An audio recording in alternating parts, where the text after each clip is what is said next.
What if strength wasn't about carrying it all, but knowing when to lay it down? Hey there, my name is Montina Myers-Galloway. I'm a licensed therapist. I'm the owner of Myers-Galloway Counseling, and I also created the Don't Call Me Strong retreat. And it is a retreat experience that is specifically designed to support the healing of Black women caregivers, whether they became caregivers intentionally by profession or unintentionally from a young age. The Don't Call Me Strong retreat is a retreat that's designed as a sanctuary for Black women to release the burdens of perpetual strength, reconnect with their authentic selves, and heal in a supportive community. Join the wait list. You do not have to do this alone.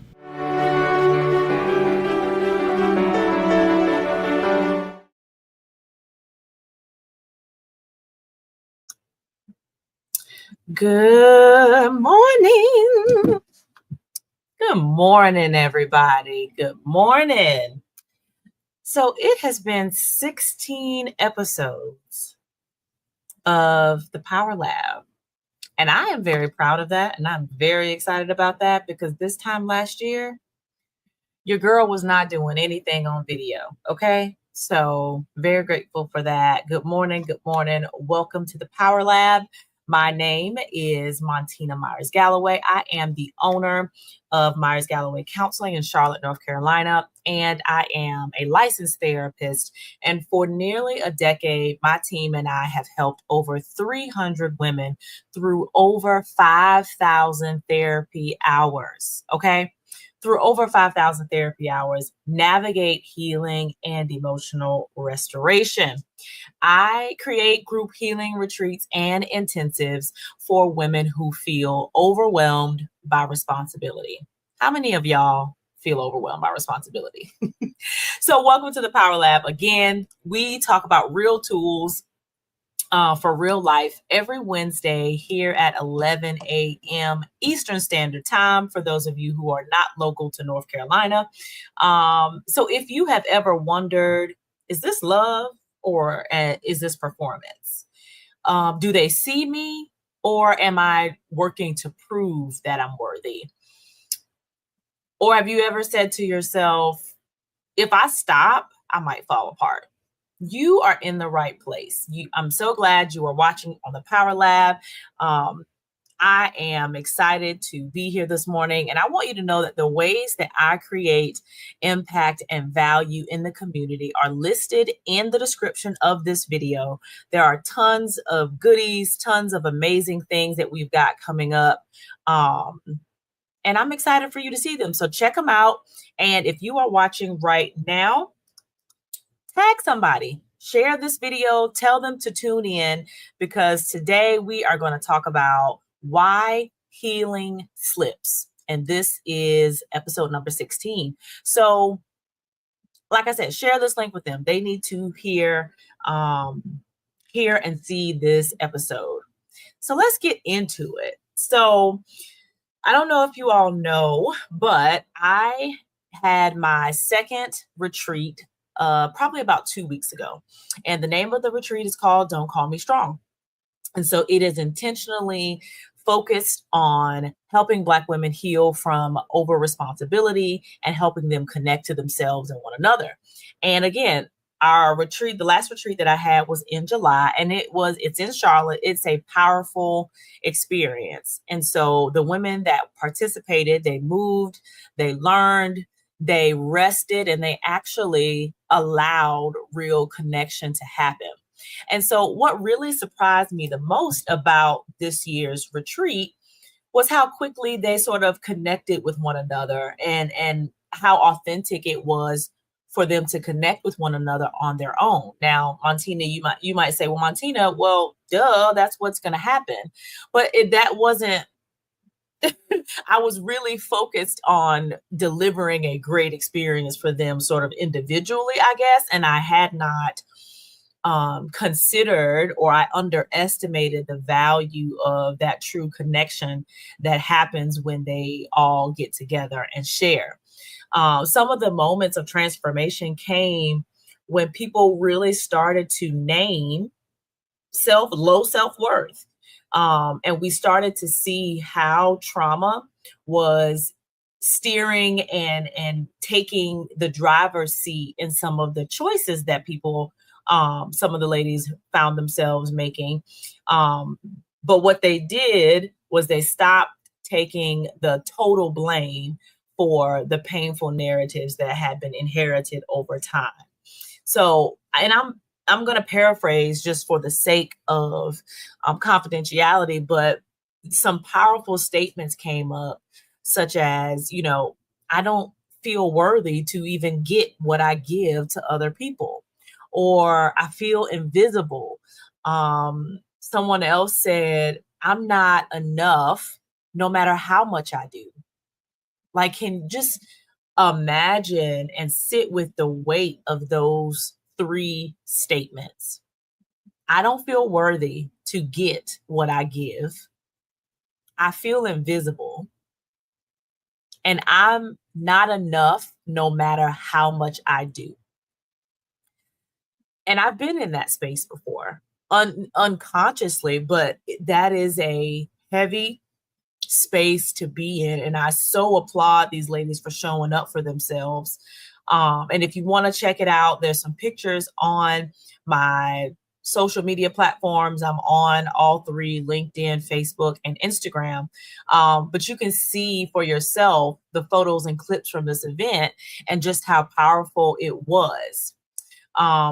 Yeah, so as I was facilitating this experience, I was reminded that the teaching of the topics and the facilitation of the experience is important. We definitely learned a lot throughout our experience facilitating it and putting it together for them.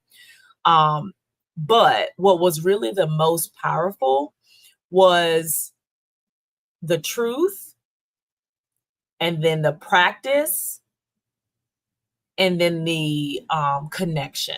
So the truth, the practice, and the connection was really, really what landed the most, and what was more, what aided the transformation of this experience. So I'm going to keep bringing this experience up. We're going to have another retreat on October 20th through October 23rd.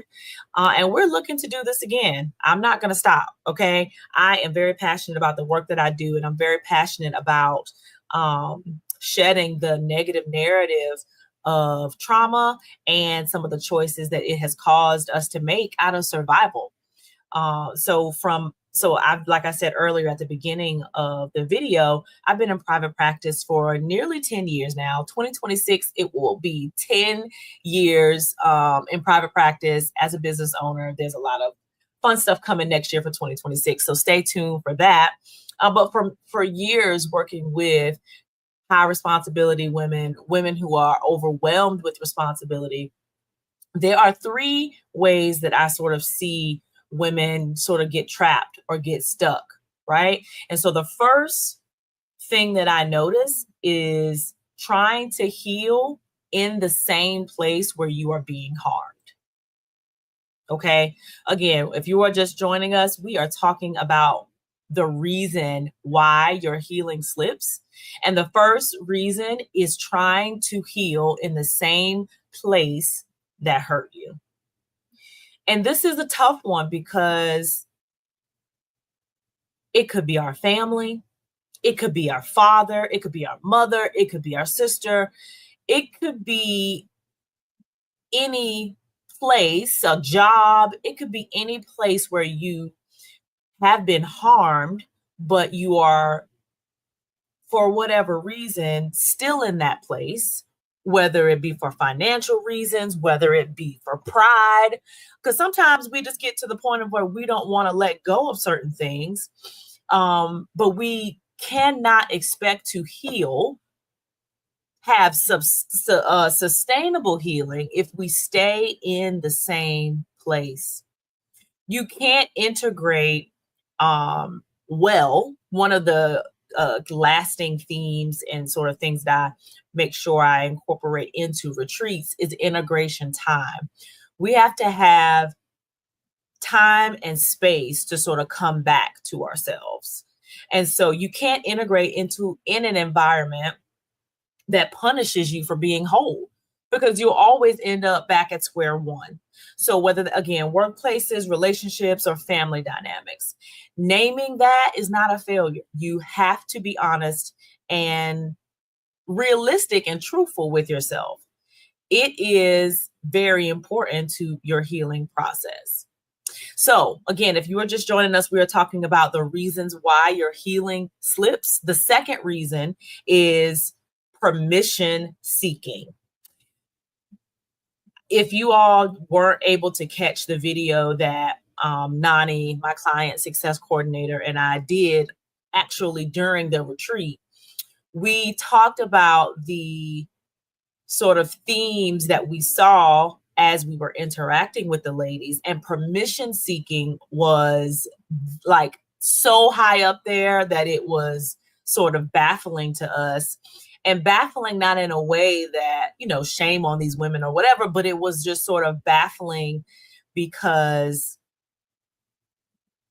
it validated that we understand our clients. It validated that we understand sort of deeply where they're coming from in terms of their experiences and their stories.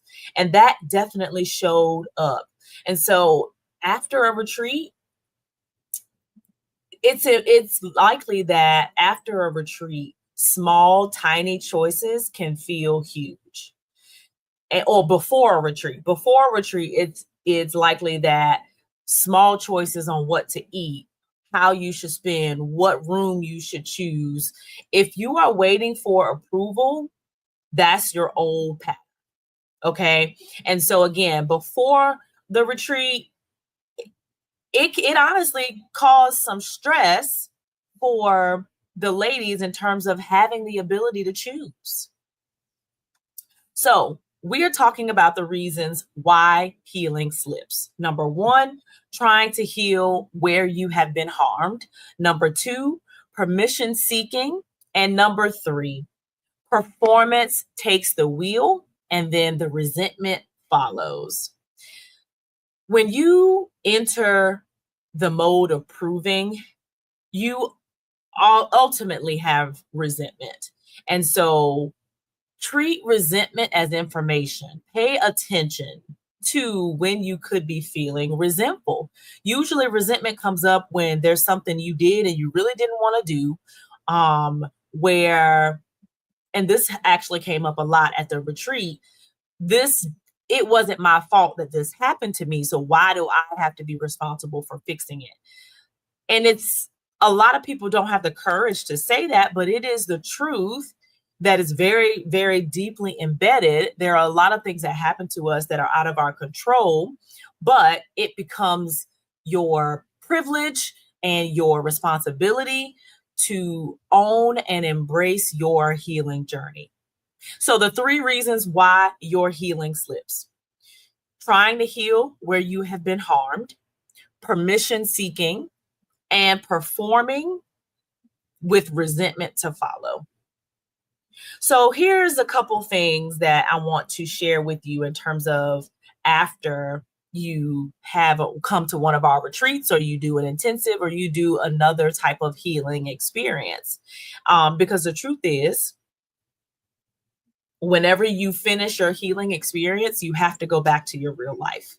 And so I want to leave with you a simple framework to keep in mind after your healing experience and when you go back into your real life. And the name of that framework is SOW, SOW. Your post-retreat anchor is SOW, SOW. And this is important because we are planting what we want to grow. We are planting. And I think sometimes we get frustrated that we don't see results immediately, but it starts with these small incremental actions that compound over time. So let me tell you what SOW means. S, it means to shed. Let everything fall away. Release those inherited roles that literally speak low self-worth to you. It literally speaks that you have to take and have permission to do everything. Let it fall away. Shed. The S stands for shed. O in sow, so SOW. The O stands for own it, embrace it, stand in your truth. Own who you are without the old script and without judgment.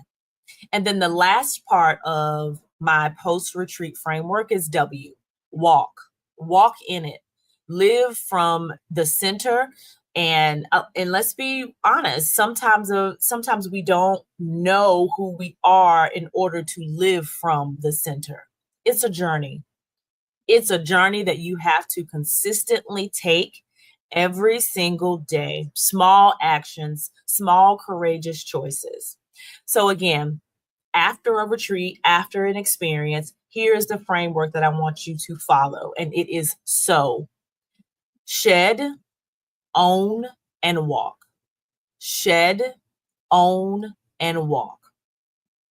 Okay, so here are your power moves for this week.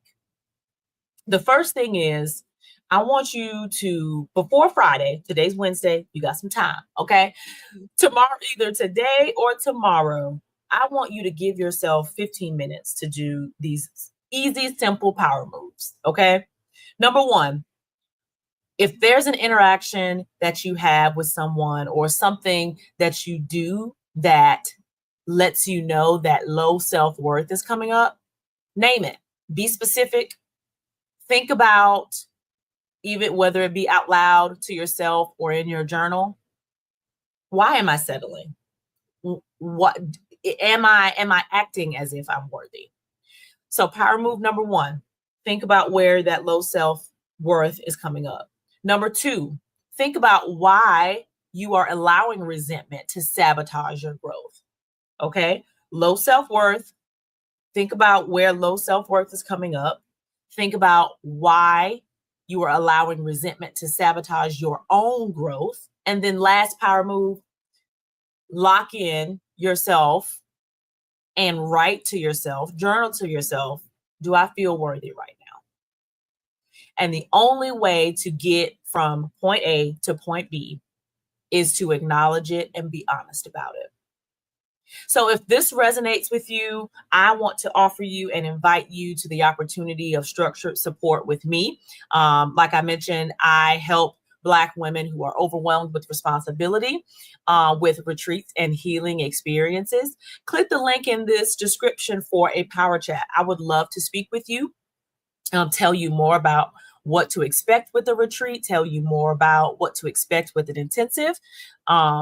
And I would just love to connect with you and hear your story. So if you are live, you can drop in your questions in the comments now, or if you are watching the replay, comment replay, reach out to me. Let me know what you think about this video and what you want to hear more of. Okay, so I want to go over my post-retreat framework again, and it's so: shed, own, walk.